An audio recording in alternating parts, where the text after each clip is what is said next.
Connecting, recording. Good afternoon. We are small in number today, but I think that might even be God's design. We are here to talk about our mental health. We are here with two excellent providers who are going to give us some tips on how we can remain sane and then help those who we are supposed to help achieve some sense of wholeness, and in achieving that sense of wholeness, be able to continue through these very trying times with what Bishop McKenzie calls the three pandemics: the pandemic of economics, the pandemic of social injustice, and the pandemic called COVID-19. Reverend Natalie Mitchum is going to open us in prayer, and then Reverend Mishka Smith and Dr. Rakesha Fry Brown are going to lead us in our discussion and give us some helpful hints. Reverend Natalie, we are in your hands. Let us pray. Most dear gracious and heavenly Father, we honor you, we bless and magnify your name. We're reminded that in your word, according to Psalms 23, you are our Lord and our shepherd. And we're so grateful that you provide these moments that we're having now as you lead us beside the green pastures through this mental health and wellness webinar. That would be a blessing for all that hear and do and follow the suggestions and guidance of these experts that we have, that you have blessed with a wealth of information, God. So thank you. Our ears are open, our hearts are open to you to speak to us and speak to your servants as they lead us and guide us in this moment. And we thank you in advance for what it's going to do for everyone that hears it now and even hears it in the future, God. It will provide many, many blessings. In the name of Jesus, we pray. Amen and amen. Amen. Reverend Smith and Dr. Brown, however you would like us to move would be, we are in your very capable hands.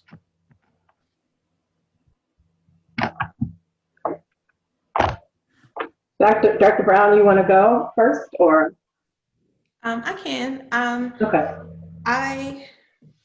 We were talking about just the state of the moment, the heaviness of the moment, the experiences of the moment. And my position on that is that we have to understand that while we have what can be referred to as the three pandemics, it's difficult and dangerous to look at those things in isolation to one another, because all of those things are happening in tandem with the fact that you are still living your life and you are still experiencing the highs and lows of living your life. So whatever circumstances or issues you had that were unresolved in January, that were unresolved in March and in February, and that were unresolved on March 12th may still be unresolved now, and that's okay. The issue is that when we try to just say, well, we have a global pandemic and let's focus on the impact of the global pandemic, that's one-sided.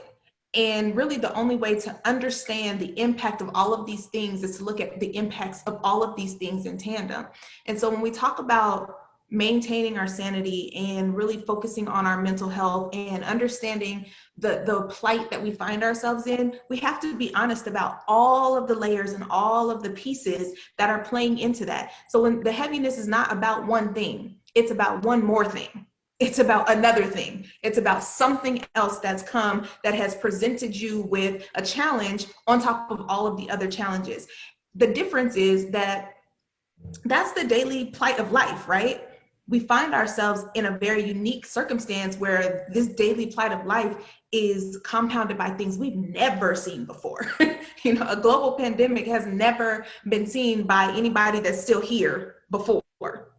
Or if they are still here, they're quite old and may not remember that when they were a baby, right? Because we're talking about 100 years ago. So it's understanding that it is very, very reasonable and rational for this to feel heavy, and there's nothing wrong with you if you feel overwhelmed by what's going on here. The object and the goal is to identify those things, to name those things, to be honest about those things, and then seek the help that you need for those things. So I'll stop there and then we can go into discussion. Reverend Misha, if you'd like to do it that way. Yeah, absolutely, absolutely. So the terminology that I use for the context in which I provide care is trauma. That these events are traumatic and they're complex. That's that continuous, that's that layering on, that is that everyday life challenges. It's traumatic. And our bodies were not equipped to have continual trauma. Our bodies were not equipped to respond every day to a traumatic event or every hour to a traumatic event. Our visual sensories were not designed to ingest constant voyeuristic applications of traumatic events that happen to people who look like us, who move in spaces where we move and live. And so we have to understand that that's what's happening, right? And to mitigate that, to look at our well-being mentally. I approach it in these 5 wellness focuses, and we can talk about those, of being physically active, being attentive to what we ingest in our bodies because the food gives us fuel, right?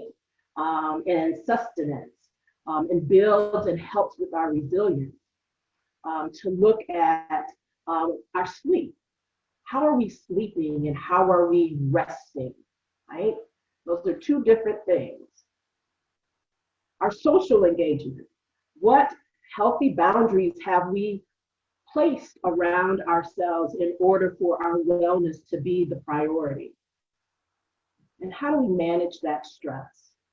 The day-to-day things that Dr. Brown talked about that happened pre-COVID, and the things that have bubbled up within this pandemic that is a trifecta. And how are we going to manage those things in a healthy, well-being way that puts mental health and wellness as a priority, which, you know, in our society, in our culture, it's been a taboo subject about how to do that. Therapy and Jesus works. Therapy and Jesus is a great combination. And so we're going to delve into that conversation. So I'm going to stop right there, and I see we've got some other participants in, and see if there's some questions that you have right now that you want to talk about, and we can listen and discuss. While we're kind of vetting questions, I'd like to propose the thought for your consideration. When we talk about our bodies not being designed to handle this type of perpetual and recurrent trauma, one of the ways that we can assist ourselves in mitigating that trauma is through self-care. And a lot of times when we hear about self-care, we think about manicures, pedicures, and massages. People hear self-care and they think about pampering. And for a lot of people, that is a form of self-care, but particularly in a season where self-care of that nature is being limited because of social distancing, unless you're brave, and by all means, do what you gotta do. I won't, but you do it. Right? Those types of things are being limited, and that means that people are feeling that self-care can't happen right now. But when we look at the research behind self-care, there are really 7 domains of self-care, and pampering is only one of them, and it goes into the physical aspect of that. But we also have emotional self-care, spiritual self-care, intellectual self-care, social self-care, relational self-care, and then self-care as it relates to our safety and security. And so we have to be kind of looking at all of those aspects because we can be traumatized in all of those areas. And so when we're thinking about that, yes, ma'am. You want me to say them again? You're muted, but I see you right. Right. I got 4 of the 7. Start over. We have emotional, physical, spiritual, intellectual, social, relational, and then safety and security.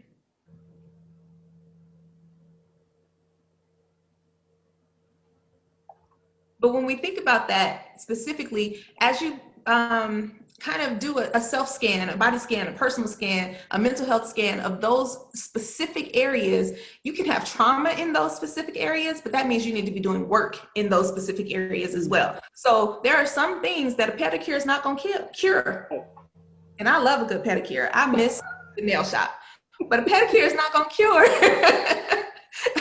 a social trauma. A pedicure is not going to cure any emotional trauma. It's not going to do it. And so we have to think further than just the kind of surface level of self-care that we really try to pay attention to.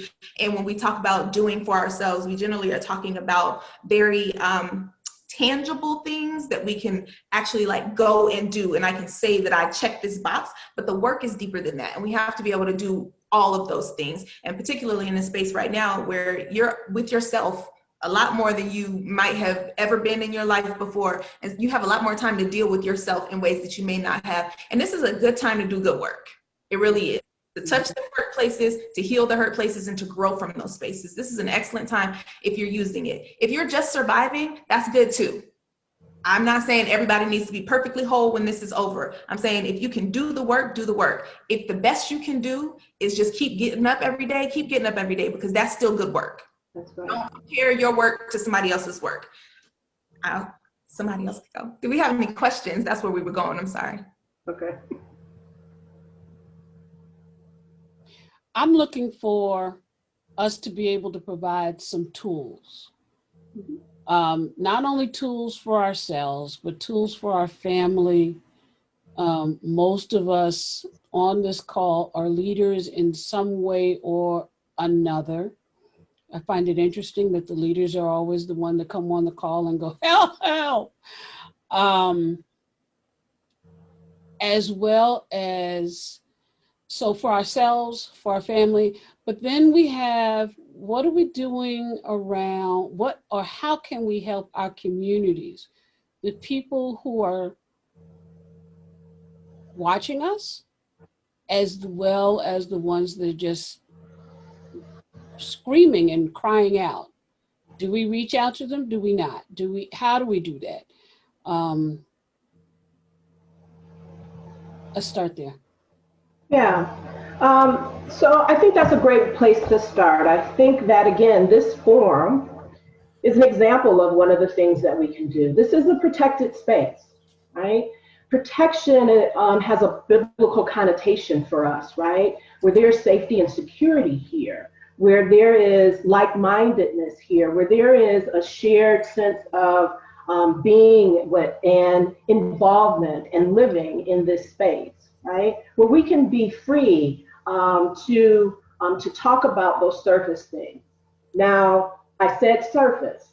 What Dr. Latondra was talking about was digging deeper into that, okay? And then in those protected spaces, we have to be welcoming of persons to be able to be vulnerable. And that takes energy, that takes courage to be able to be vulnerable in these spaces, that we can hear one another versus wanting to fix each other. And that goes to the listening skills. We need to pause and listen to the words that our community is saying to each other, to listen to the breaths and the pauses and the words that are being emitted by each other, the feelings that are undergirded by what people are saying, and to really allow that to come into our spirit, to journey there with each other. And that means that we are empathetic to what is being said. Empathy means that we journey with each other. We're not getting prepared in our mind to give someone some sort of cliche or quick bite to say it's going to be okay. It might be okay, but that may not be what they want to hear right then and there. They may just want you to listen to their pain, to their suffering, to their anguish, to their despair, to their trauma, and really allow the words to fill the space. A lot of times we are scared, we are fearful, we are afraid of silence as well as heaviness of word. But in the spaces that we're in right now, with this complex trauma, with all these things that are happening at once, those protected spaces are essential to our survival. And as a community, we need to create more of those protected spaces. Part of what goes into creating those spaces is allowing us openness in that space. We have got to let go of some of our respectability kind of Mm, church, mm, churchy kind of space mindsets. mhm. Allow people to speak their truth in their language. Whatever those words sound like, however you hear those words, put your buffers on and hear their heart, because it might be riddled with curse words, but they're still telling you something about what they need. It might be riddled with, slang that you don't really understand, but if you listen, you can hear the hurt, you can hear the pain, and you can hear the requests as well if you try hard enough. And oftentimes we want people to come and speak to us in ways that we can receive, as opposed to listening to people in the ways that they speak. So if I keep saying this is what I need, but you refuse to hear it because I don't say it the way that you want to hear it, you're never going to be able to help me. And so we have to give people the space to say what it is that they need in the way that they need to say it, and then to respond to it in a way that they can receive. You don't have to speak the way that you don't have to come back to them the way that they present it to you, but you can acknowledge that you've heard. And when I'm talking just about people in our community specifically, but also our children, we have got to give our children the open space to speak about what it is that they're experiencing and how they are processing what they're experiencing. A lot of us, particularly parents, youth workers, we make child engagement way harder than it has to be. Think about what you needed when you were a child and be that for a child. Think about who you needed when you were growing up and be that for them. Children take in a lot of information. Ask an open-ended question and just let them talk. They will talk you in circles. They will give you a lot of information. They will link together lots of different stories, but at least you'll be able to hear where the fallacies are in their thoughts. You'll be able to hear their fears. You'll be able to understand what they are hearing, how they're processing what they're hearing, the associations that they are making between what they're hearing. I'm reminded of a story several years ago. My son was probably 4 or 5. They were in preschool doing a Black History project, and he and his friend, no, they were in first grade, and he and his friend was over. They were having a play date, but they were talking about their project, what they were going to do on their project. And the little boy said, I think I want to do Rosa Parks for my project. And my son was like, I don't want to do Rosa Parks. She was mean. And the little boy was like, what? He was like, she wouldn't even give her seat to that man. All he wanted to do was sit down. And in his mind, that made sense, because that's what he took from the story. That if somebody asks you to stand up because they need to sit down, a kind-hearted child wants to sit down, right? Oh, well, let me stand up so that you can sit down. So of course I had to correct that, because that's completely not the point of the story. But I had to correct that. But had he not felt comfortable speaking that truth in the space, I never would have known that that's what he thought when he was 4. So he could be 10 still thinking that, if I didn't have the openness, open experience, open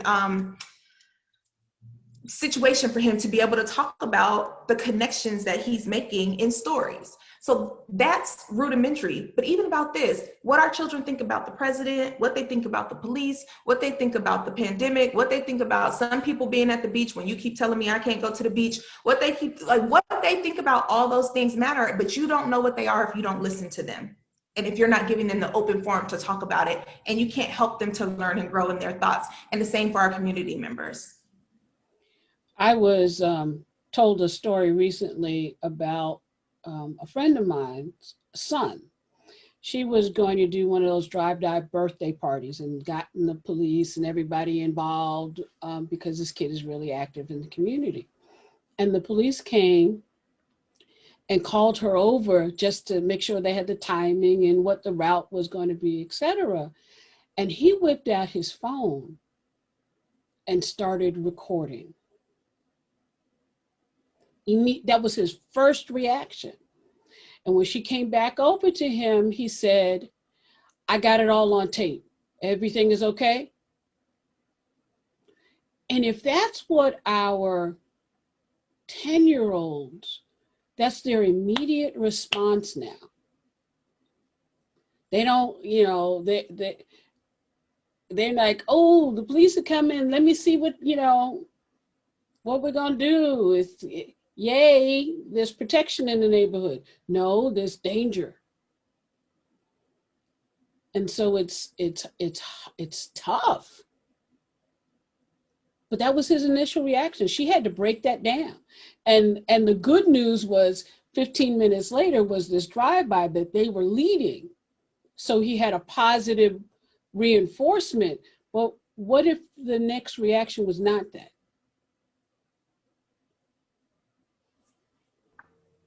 Yeah, words matter, and lived context matters. As Dr. Brown said, we have to understand that our kids are growing up in an unprecedented society and environment.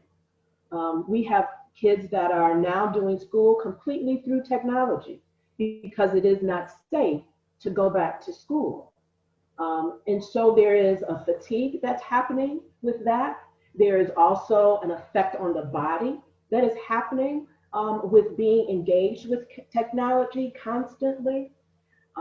There is a desensitization that happens by being separated and not being in relationship as we've normally known what relationship is. And so there has to be an intentionality in this point in time of us in our family unit to demonstrate what those things look like and feel like, because they're not getting them in every context of their lived experience. So when we talk about social distancing, we need to be intentional about purposeful touch, loving touch in our family, caressing, hugging, kissing, being intentional about feeling the body of our loved ones, because they're not getting that anyplace else because it's dangerous to do that. It may even be dangerous in our own unit, in our own family system, because someone might be sick, right? So how can we create these social norms that we were used to that are no longer prevalent or permissible in the environment that we're in right now? And so that's where we are with that type of learning in the spaces where we are, right? That intentionality of storytelling, right? To teach. Storytelling is part of our culture, of our history. That's how we pass down information. But now storytelling can be a powerful tool for us to teach in a broader context of what's going on. We can link history, generational things, culture, society, all of those different things together in a way in our family system to build us and strengthen us and undergird us and support us for the work that has to go on right now. We can look at our own history in the AME Church and look at Mutual Aid Society, right, of how we started. That's where we are right now. We're back to needing to do mutual aid, to lean into our community, right? To check in on each other, to do the class leader system, right? To call on each other, to communicate with each other in different ways that we could not communicate before, to be intentional about and purposeful about those connections.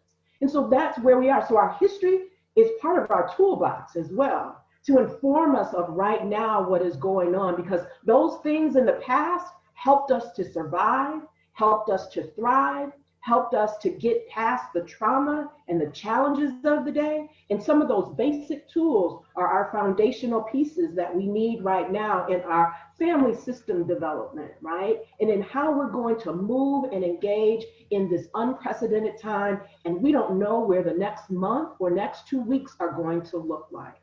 And so it's okay to lean into that storytelling of our history to inform us of our present from how we survived and thrived from our past.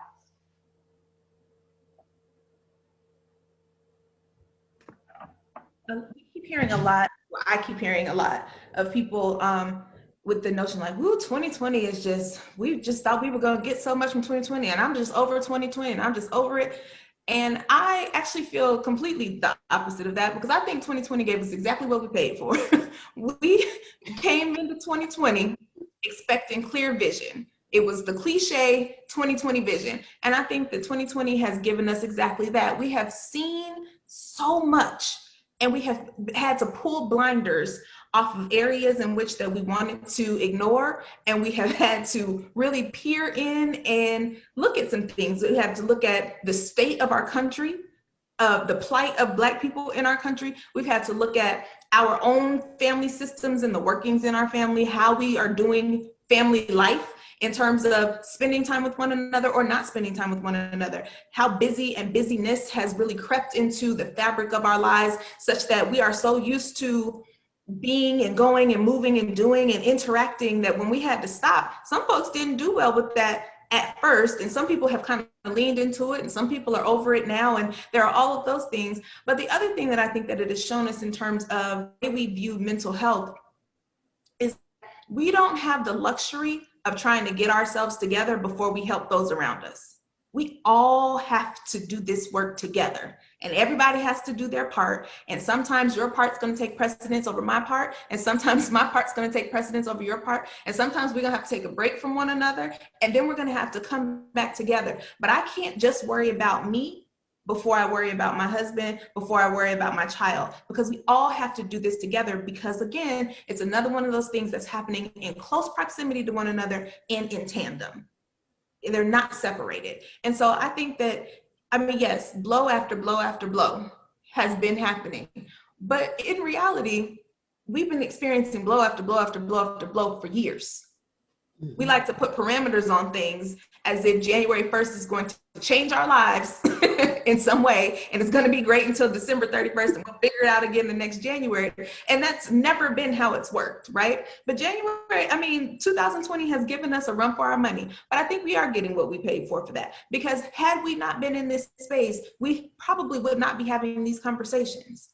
Had we not been in this space, we would not be coming together in the ways that we're coming together and supporting each other in the ways that we're supporting each other. We have seen clearly that we can do church differently. We have seen clearly that we can engage and interact with our families differently. We have seen clearly that we can celebrate differently. We don't have to do things the way we've always done them because we've always done them that way. There are other ways. And we're finding that in a lot of ways, there are better ways. Mm-hmm. We're figuring it out. Sister Cynthia, yeah, I see your raised hand. Yes. So, and I don't quite know how to address this, but I'm finding that because I was one of the people who was laid off almost immediately because of COVID, that I'm being volunteered. And this is not about you, Pastor. This is about my church in general. There are a lot of people calling me because they're saying, well, Cynthia's not doing anything, so she can do this and she can do that. And I had a real hard time when I first got laid off with being depressed and feeling guilty about it, because a lot of people said to me, well, your husband's working. Why are you depressed? You have money. I said, it's not about the money. It's about the feeling of uselessness. And it took something for me I wasn't sleeping, I wasn't eating right, but then I found something that made me feel productive. I made face masks. I made over 400 of them. I crocheted them. Then people started saying things. So now I'm in a position where I'm having to say no, and I feel guilty about that, because now every time somebody wants something done, whether it's my family, my friends, or other people are like, well, Cynthia's not doing anything. She's not working. So Cynthia, I need you to do that. They're not even asking me anymore. And it's a lot of pressure on me. And so I'm feeling it mentally, and I feel guilty. But the other part of me is like, if I can't do something 100%, I'm not going to do it. So I feel pressured to be productive when there's only so much I can do. And as her pastor, let me just add this. I have had to recognize for myself that although everybody is dumping on me, I can't dump on her. Because it's easy. It's an easy thing to do. And finally, I said to her, I need you to tell me no. Enough. And one of the things I said to her is, you still have to deal with your husband and your father and this and that. And I started listing the laundry list of the things I knew and saying, you need to be able to say no. And then in an aha moment, she said, but so do you. We need to give ourselves permission to say no, right? And that's part of that healthy boundary. We can only do so much, right? But our nature is that we want to do, and that's out of our compassion and our love and our care for each other, right? And so it feels like we're always teetering on this balancing act of, how do I do this thing that brings me joy and I love to do? But I know that I get weary and tired when I overextend myself. And so it's the intentionality again of your self-care, of being able to be in the best place possible in order to continue to do the work that brings you joy. You can't do that thing that brings you joy if you're constantly tired and weary and can't give your full attention to it and can't do it to the more excellent way that you've set your boundary to, right? That you've set this thing up to say that I want to do this thing in the most extravagant way possible, right? If that is your bar, but your energy level is down here, then it is doing yourself a disservice, and it's okay to say no.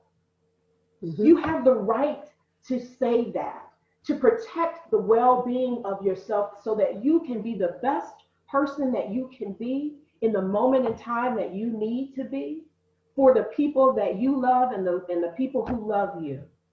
And that is that intentionality of purposefulness, of self-care, of prioritizing self, and putting self and the wellness and well-being and mental health of ourselves first and foremost, so that we can do the work that we love and enjoy and be the impact that we know we can be by what we do. We can't do it if we're broken, if we're in pain, if we're suffering, if we're under our breath complaining, why did I say yes? Right? And mumbling and grumbling, because we all do it. We've all been there, right? If I see another one of these fill in the blank, I'm gonna scream. Yes, Cynthia, I see you. And so that's real, right? That's real. We've all hit that road. We've all hit that wall. We've said, I don't want to do another. And that is your mental stability and your body telling you that you have taken on too much and you need a pause. You need a break. Jesus went out in the wilderness to get revived. So why don't we pause and get revived and restored and renewed and revitalized so that we can go further when we are called to do what we are called to do? And so we need to, as a community, as a culture, as a church, give that permission to do that. Because the permission is you get voluntold, right? Somebody puts up your name because they know that you're going to work until it's done, and you're going to work until your hands are tired, and you're going to get it done, right? And that's why your name bubbles up to the top of the list. Because you could probably get it done all by yourself because you've done it all these numbers of years. But is that really how it's supposed to be? Right. Right. No. That's how we've decided to function. And that is functioning in dysfunction. It's not how the collective was meant to be. Your gifts were meant to hook up with somebody else's gifts, which was meant to hook up with someone else's so that the work is easier. Not that the work falls on the few who will work themselves to death. And so that healthiness of boundary is important. And to remove the shame of saying, no, you are important. And what's the topic of our discussion? You matter. And in order for you to matter, it's okay to say no. And even at a rudimentary level of that, the self-care and the loftiness and all of those things, no is a complete sentence. And sometimes you can just say no because you don't want to. Like, you don't have to give an explanation as to why. Like, we like to barter and trade with ourselves to mitigate our own guilt for not wanting to overexpend ourselves. There is no rule book that says that you have to pour out until you are empty. Because once you are empty, then you have nothing to give to yourself or to anyone else. You cannot function in that way. You can say no just because it is a healthy boundary to hold. There are certain things that are within your purview that are a part of your gift that you should always be doing because that's what God called you to do. There are some other things that you're doing just because you're good at it and people keep asking you to do it. And we're all guilty of that.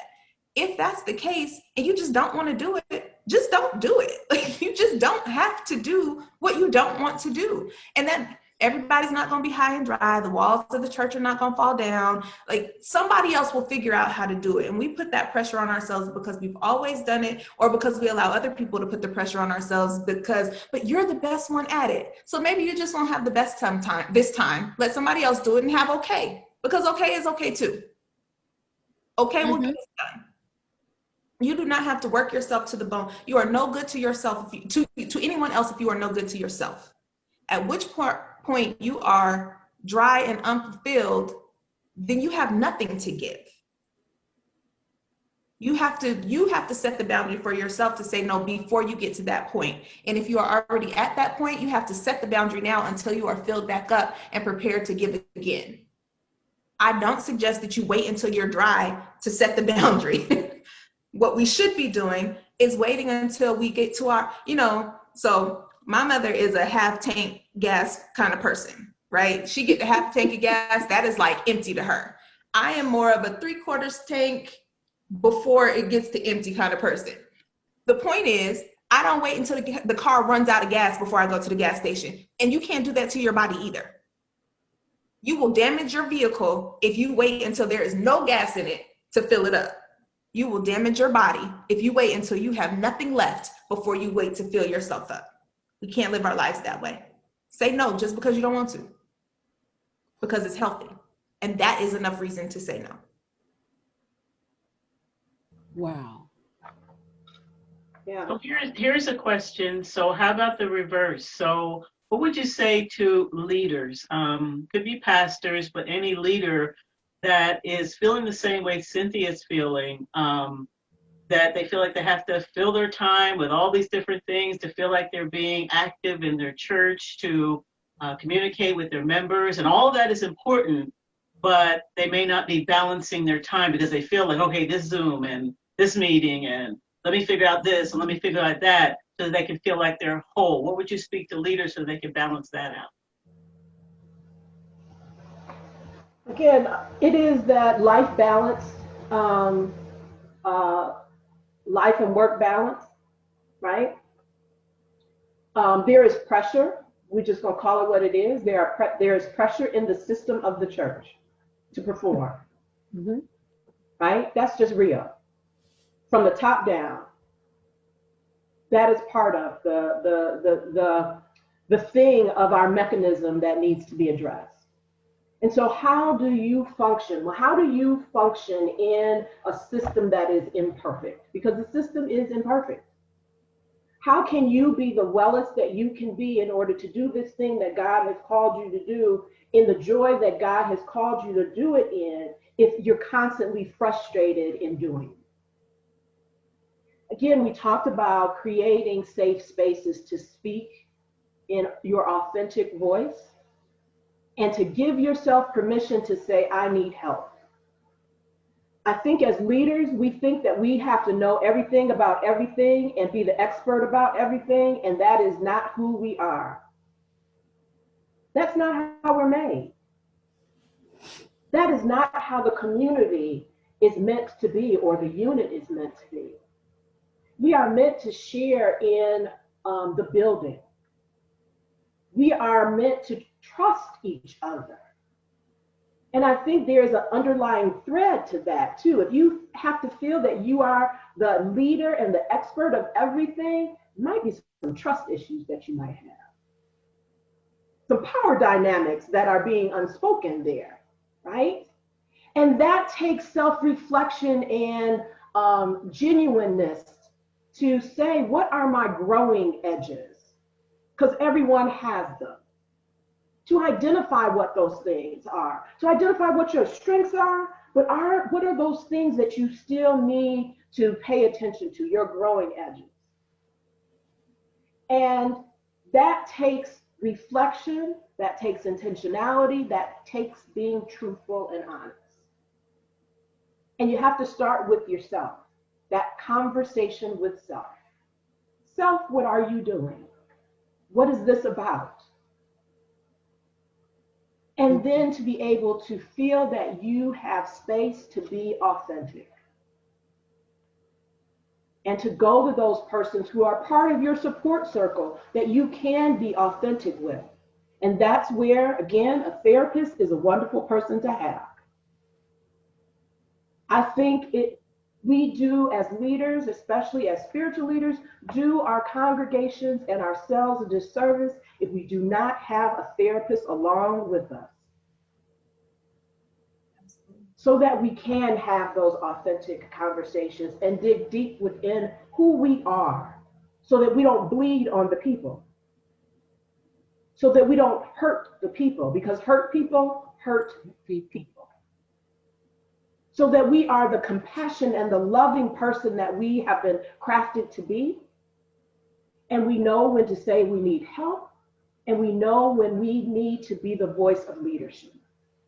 We know when we can allow someone else to shine in that position of leadership. And we know when we are called to be a mentor, to mentor someone into leadership. That's a leader. It's not someone who knows everything. That's my perspective on it. And my answer doesn't change from my previous answer that I would say to a layperson or to someone working under a leader. You know, I think we have to be, I think pastors specifically have to remove that themselves from the stance that the church has to function the way that it would normally function, because it's not a normal time. So the church needs to function in the most effective way possible. It does not have to function the way that it has always functioned. So some of the questions to ask yourself, you know, like, can this meeting be an email? Can I just make a decision and tell people what we're going to do and then request the feedback, as opposed to having a forum or a meeting about it that's going to take up 3 hours of the day? Can we do this differently? How can you utilize your staff members, the people around you? Perhaps you are spent. Who else can teach Bible study? Who else can run, you know, the Zoom? Who else can do those things? And as Reverend Smith said, if for some reason you are the only person that is capable of doing anything in your church, not only do you have trust issues, but when you turn around and look at yourself, why haven't you trained anyone? Right. You have done a poor job of training your people, your disciples, your parishioners, if you're the only person that knows how to do anything. Everybody in somebody else should know how to do something, because if you check out of here today, somebody else needs to know how to do something. Nobody else can get in the church. Nobody else knows how to get to the bank. Nobody knows. That puts the church in peril. So as a leader who should be thinking about the best interest of their flock and that entity, you should never be the only single point person of anything. That should never be the case, because if something happens, how do you keep going? How do you make sure that your legacy continues if you lock your legacy up and nobody has access to it? That doesn't help you. And I had one thing I was gonna say, but I forgot what it was. So, but that's my answer. Yeah, I think a great tool is to create what I call a book of knowledge. Mm-hmm. What are those tangible things, those functional things, those logistical things that require church to happen, right? It shouldn't just be in someone's brain. It should be written down in a book of knowledge where people have access to it. Absolutely. It shouldn't be secretive. Absolutely. What are your tasks? What are the breakdown of the tasks? I have the staff in my office, our books, and I don't call it book of knowledge, but I like it. But I had our staff break down what they do month by month. What are the tasks for January? What do you start doing in January? We are a university office. So what do we have to do in July to make sure we're ready for September? So what do we put in these months? And then who do you talk to? Who is the point person for that? We have to go through this office to make sure that this happens. We have to go through here to make sure that this happens. If nothing else, if I check out of here today, my job can continue to be done. Somebody else has access to at least the skeleton, right? A lot of what I bring to the office, I bring to the office, but the tasks of the office are for everyone. And that's absolutely correct. And we should be doing that in our families as well. Where is your insurance information? Where is your doctor's information? Who do you talk to about your weight as opposed to who you talk to about your blood pressure, as opposed to who you talk to about your heart? Do we know who those people are? Do I know how to get that information? Where is that kept? And it doesn't necessarily have to be something that you are sharing every day, but just keep that together. My mom worked at the church office. You all working in the church office, you know, the worst thing that happens is that someone dies and nobody knows where the paperwork is. That's right. Right? So people are and now the funeral has happened and you still trying to see if you can find the life insurance because you got to pay out of pocket if you can't find the coverage. But that's everything. Like that's a very tangible experience, but that's everything. Where's the car note paperwork? You know, what bank are you paying for the house? Like all of those things, we can put all of that stuff together so that no, my son doesn't then become the mother, but in the event that I'm not here to be the mother, he has at least access to the information that he needs to continue to function in his role as the son. We talk about that in terms of disaster preparedness and that those checklists that you go through and you say, okay, I have this in the waterproof pouch, but have you shown anybody where the waterproof container is? Right. Are you the only one that knows what happens in the disaster if you're the guy that gets injured or hurt?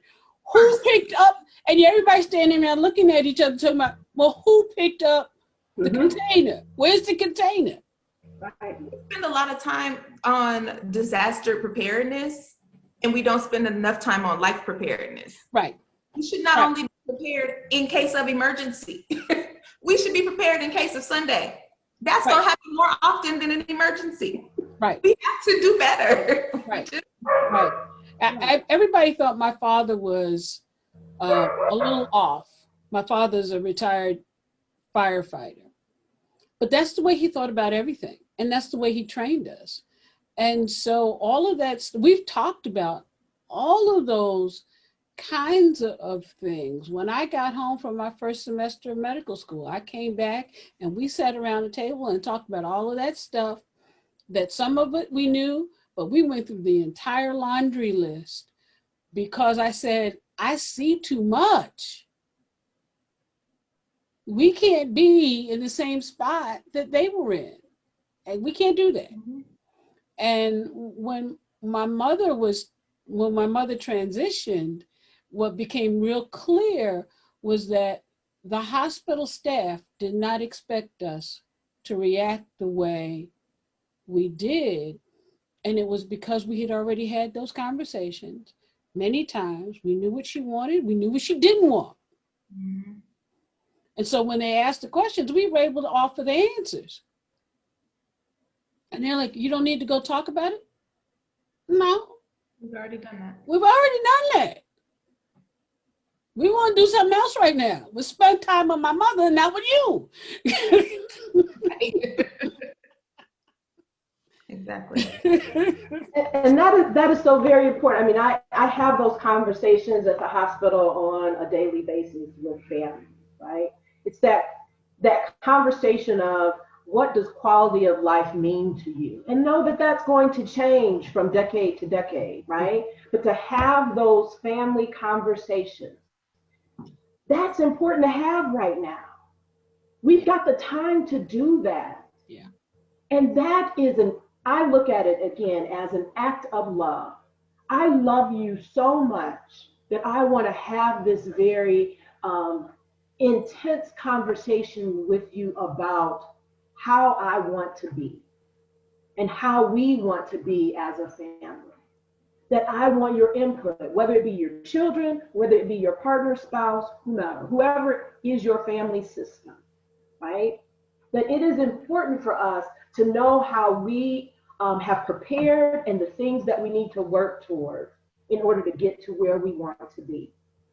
In the safest possible way, in the place that gives us the most stability, that addresses our needs and our concerns, and is nimble and flexible enough to take on any type of challenge that comes our way. Because we're united in understanding that these are the things that we've prepared for. And we know that we can lean in and trust each other. And that comes in conversation and communication and building those relationships that are deeper.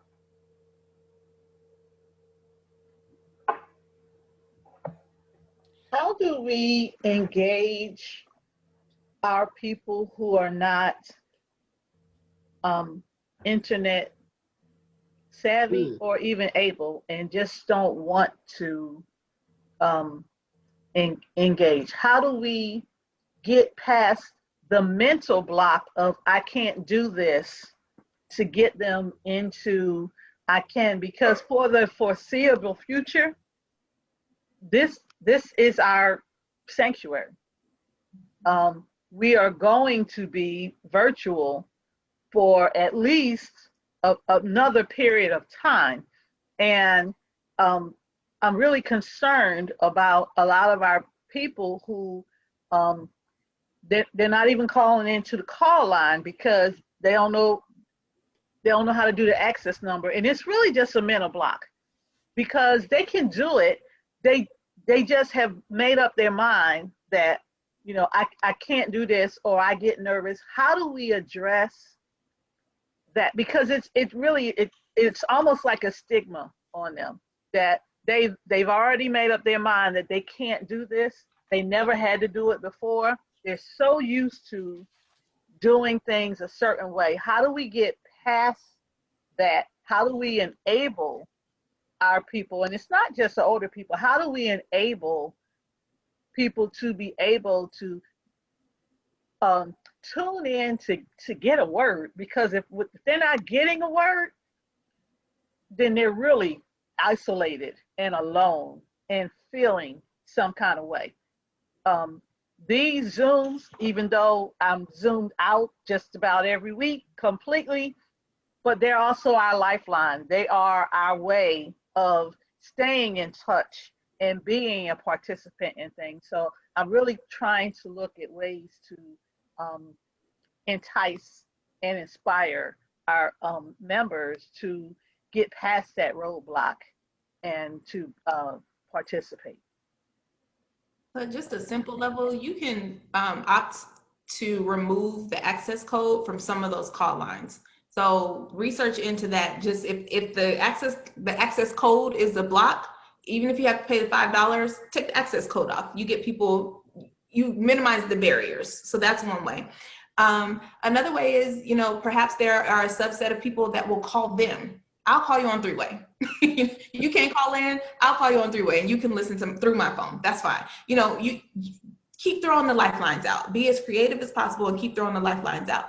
As it pertains to getting the words, if they're not going to log in or, you know, log in on Sunday for the Zoom worship service, perhaps you're recording it and you can download it on a CD and take it over there. Or, you know, we don't want to, it's tough because it's not one of those times where you like go into people's house to fix it for them, right? Because we're trying to stay away from everybody. So you can't do that. But at some point, we do have to also challenge people to utilize what's into them. So we've made this as easy as we possibly can to get this to you. And the way that you continue to show them is that you just keep trying. You know, if I've come up with every mental block that I can think of, that's between me and the Lord at that point. If you have continued to extend the olive branch and you know you've done everything that you can do, you don't have anything else to answer for. When we all get up there, I have to answer for what I didn't do. So you just keep offering. Keep offering is really all that you can do at this point. Yeah. But that also goes back to who's going to do the extra effort. Because it really does wind up being the 10%. And that's 10% of whether it's 50 or 10. It could be you and you alone. And so when do you get to say, I like the gas tank analogy, because I don't let my gas tank get below a half. That's the way I was brought up. You never know what's going to happen. And in these times, I always make sure my tank doesn't get below 3/4 of a tank. Generally speaking, it's a half. But when we get to hurricane season, it goes 3/4. Mhm. But if I'm going to try and do that in my own life, how do I say, well, I think I just answered my own question. You just say, I'm at a half a tank. It's on you. Exactly. You minimize the barriers the best way that you can, but you don't have to overextend yourself. If you have offered everything that you have to offer, that's all you have. And that's okay. And if they're not going to utilize it, they're not. It doesn't matter what you do. At which point someone has decided that they are not, you could work yourself to the bone against their not, but their no is a no, so your no should be a no. You make your offer, you continue to extend the offer, you offer as much support as you have physically capable to offer, and the rest of it is between them and the Lord. Yeah, I mean, folks, if it is a generational thing, they've got grandkids that can help them out, Mm-hmm. right? Mm-hmm. If everyone's got some sort of technology in their household right now because we have to, right? They may not have a computer, but they probably have a smartphone, because everyone has to. And so again, my word for 2020, before 2020 started, is intentionality.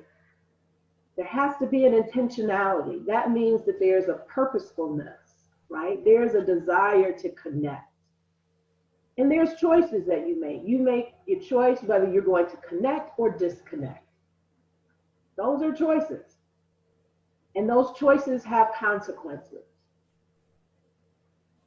And so in adulting, if you choose to disconnect, then your choice is that things that be brought up, that you're going to be lonely. You're not going to be part of the community that's trying to do this and get along and move along in the environment that we're in. And sometimes it's okay to disconnect, right? Sometimes you do need to do that. But just as Dr. Brown said, if you put the olive branch out there and you've done all these different things and you've offered to record something or drop something off to somebody's house, you don't have to actually see them. You can put it in their mailbox and they still choose not to. You've done everything that you can. They now have to make the choice.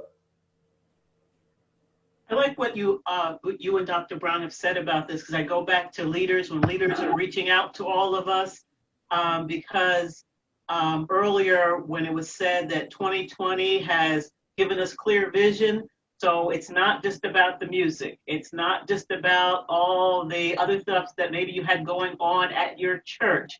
So if they're choosing not to get on a Zoom on a Sunday morning or a conference call, I just love what you said, between, I think Dr. Brown says, between them and Jesus now. And so we can pray for them, but I love what you're saying about offering the olive branch, because I think leaders who are listening today, who may listen later, if you've done all you can do, as you have both said to us, reached out to them in every way possible, we continue to pray for them. And then, we leave it with Jesus, because the word says if we lift him up, Jesus up, it wasn't about all of us again. I love what you said earlier about being a leader who allows them. And look at this platform. We have opened up, the International Health Commission reached out to our mental health experts to speak to us now, because none of us are experts in all areas. And we're learning as you're speaking, and that's important, to be a leader, that was said earlier, that's willing to learn and grow. So we thank you. Great. I'm sorry. Go ahead. Okay. We have some other folk on the line who may want to ask a question. If you don't want to ask it verbally, you can put it in the chat. We are at an hour. I have one thing left on my list, and that is Chaplain Smith, you talked about in your email to me, guided imagery sessions. Can you tell us where we can go to get the resource because you can't learn it in 5 minutes. I know that much. This I know. And what would, and for both of you, and this may be a Dr. Brown question because this is definitely what she does. How do you pick a therapist? Right? How are you going to get the help you need to get, and making, just like when you go to pick your internist, there's some criteria I give. How do you pick your therapist? Yeah, so you can Google guided imagery, right? And so for a quick rundown, the steps of doing guided imagery. You're going to first go to and pick a quiet place, someplace that you're comfortable.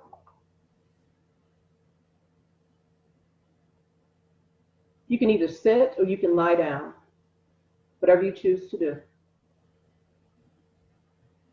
You're going to close your eyes and you're going to relax. Know that when you close your eyes, your mind is going to go through and start ciphering through all the things that are resting in your brain, right? It's going to go through the laundry list of everything. That is when you need to compartmentalize, recognize what it is, and set it aside. This is a built-up practice because your mind is going to continue to do that. You've not trained your mind not to do this, and so that's what this guided imagery is helping you to train your mind to remove all of those ambient noises that are rattling around in your head, those thoughts, so that you can just be still, be quiet. You're going to start by taking in some cleansing breaths, help you relax. And then you're going to pick a setting or an image. I had someone who I asked what was a safe space for them? What reminded them of safety, protection, and love? And for them, it was walking into their home. That's where they felt the safest. And so in that image, I said, what do you see when you walk into your home? These are some questions that you can, begin to probe yourself. What do you see when you walk into that safe space? You're going to engage your senses, right? What you see, what you smell, what you hear, what you touch, and what you potentially taste. And so this particular person, they had wood floors and they could smell the smell of the wood floors. That sensory brought them safety and security. They could smell certain smells in their mother's kitchen. And one was a smell of cinnamon that brought them peace. They could hear the laughter of children, which brought them a sense of calm. And so wherever that image is for you, it might be on a beach. You might feel the sand and the graininess of it, right? You might smell the ocean air, hear the seagulls, feel the warmth of the sun on your body. You are engaging your senses in your safe space. And you are journeying there wherever you need to be. You're walking. You might pause and look at something that captures your eye that is beautiful. The landscape, a weed of grass, a flower, a bird in flight, a beautiful picture that is in your home that is colorful, meaningful. Pause there and soak that in. Stay there as long as you need. Breathe it in through all of your senses and feel your body in that space. Rest there. And then when you're ready, take yourself back out of that space. Walk yourself out. Remove the sensories that you are engaging in that space. But remember the residue that was left and how you felt when you were there. When you come back into where you are presently, in the space that you sat down in, the space that you've laid your head. And know that you can journey back to those spaces whenever you need to feel safe, to feel secure, to feel calm, to feel at peace.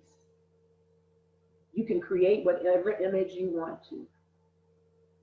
That's a quick way of talking you through guided imagery, but it is a practice that you do continuously to learn how to sit in those spaces and remove the noise from your brain when you first place yourself in a quiet space.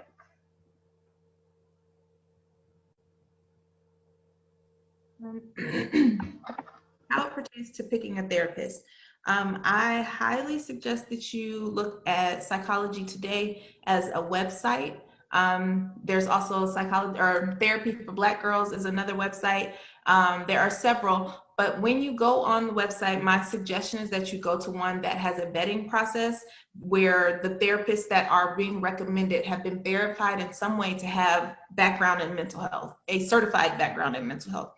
But what I always say to everyone about finding a therapist, therapy is just like any other service profession. So you may have gone to 2 or 3 people before you found the right barbershop, before you found the right loctician, before you found the right beautician, before you found the right nail tech. You had maybe, a consultation with a couple of people before you decided who was going to do the work on your floors or whatever that is. And in that same way, you may have to go to more than one person before you find the therapist that you want. If you get into a therapeutic relationship and find that it is not working for you, it is okay for you to end that relationship and find a new relationship. Most therapists, because of that very reason, have a consultation period, at least one session for you to go and meet them, sit in their office, see how you feel in the office, see how you feel in the office, see how you interact with that therapist. If you feel like your energies align or don't, if you don't feel comfortable with someone, you don't have to make any concessions about that. You can decide that you don't feel comfortable in that space and go somewhere else. Far too often, particularly in the Black community, when we go in with anxiety and with just disbelief anyway, we go in, we have a bad experience, and then we write off therapy altogether. But I've had a bad manicure, I keep getting manicures, okay? I have had people not do my hair right, I keep getting my hair done.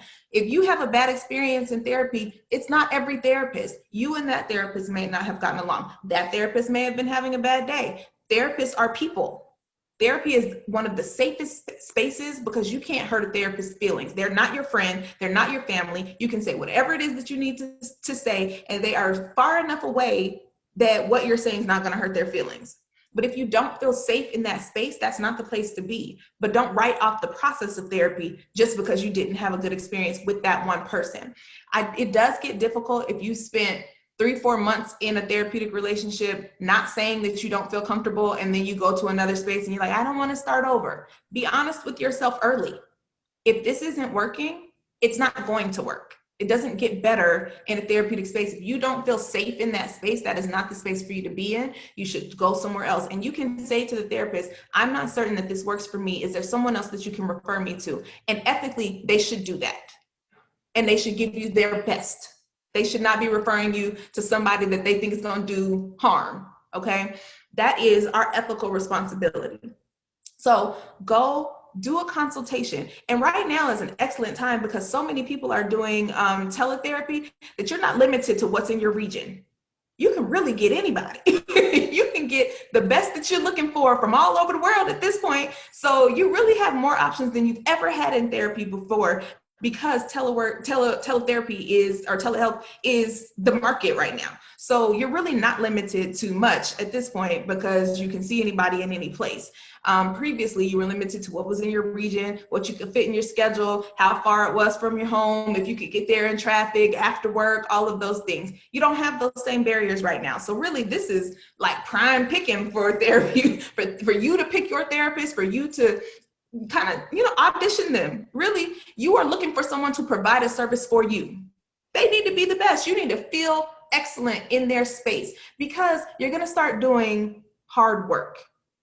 And you want to feel comfortable in the space that you're doing hard work because you're going to get to a place where you are touching hurt places. And when they say something to you, you need to know that whatever it is they're saying out of love, out of wanting you to do the work and do the work well. If you've been shady with this person the whole time, like you're just not sure about them from the start, everything they say you're going to take as if they were, grading against you, which is not likely the case. But personalities don't mix with people, and that's okay. If you don't feel comfortable with me, you don't like me as a therapist, that is okay. I want to refer you to in a space that you're going to be best served.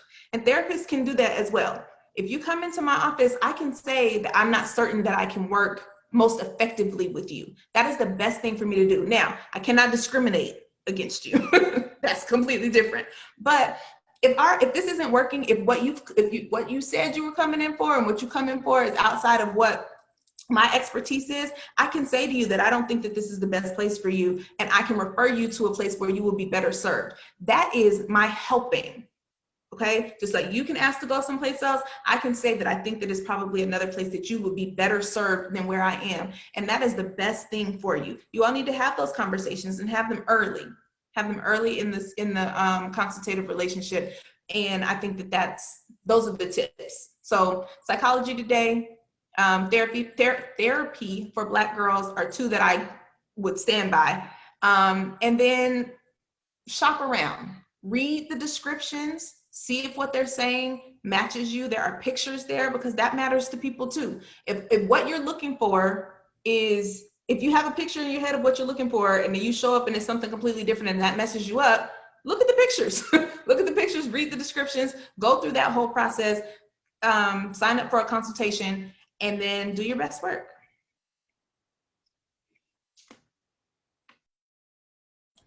Excellent. Thank you very much. Reverend Natalie, if you will close us out, and then Reverend Smith, if you'll pray us out, then we'll be, I can't tell you, this has been real helpful to me. I got 2 pages of notes.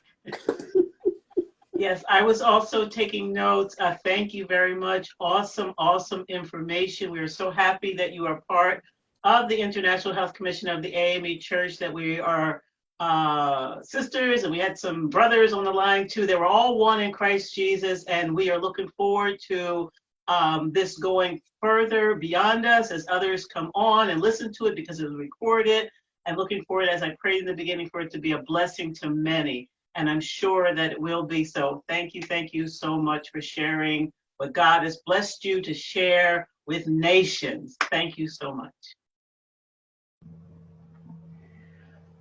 Well, thank you to the AME Church International Health Commission and Dr. Burnett, my soror. I'm going to put that on the recording as well.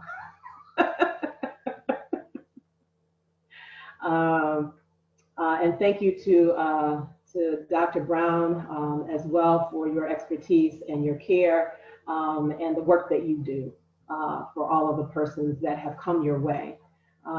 And so let us go to the Lord in prayer. Before you say that, the Panhellenic is on the line tonight. The Panhellenic is fully represented on this line today. Okay, all right. We're gonna call out the whole Divine Nine. The whole Divine Nine is on the phone today, on the line today, and I just want you to know that Reverend Natalie is also our soror. Oh, okay. All right now. Well, shout out to the Divine Nine, right? And all of our gifts and talents that we have brought to this forum today. And so, dear Heavenly God, we thank you for this time in conversation. We thank you for being present, that your spirit abided in this place. We thank you for the openness and the sacredness that you've created. We thank you for the gifts and talents that have been displayed today. We thank you for the vision, dear Heavenly God, that was seeded and planted and watered and now is growing into fruition, and a harvest is being produced that will be bountiful, dear Heavenly God. We thank you for the opportunity to touch others. Now, as we leave this place that is virtual, dear Heavenly God, may we go to the place that is physical and tangible. May it be the way that we left it before. May it cause us to have peace and joy and comfort and security and love in it, dear Heavenly God. May we touch others through our work and through our words. And dear Heavenly God, when we lay our head down this evening for rest, may we be restored, revived, and renewed. When you wake us, dear Heavenly God, if it is your will and desire, may we go on just a little while longer. This is our prayer in the matchless name of Jesus the Christ. And we say amen. Thank you so much. Thank you, thank you, thank you.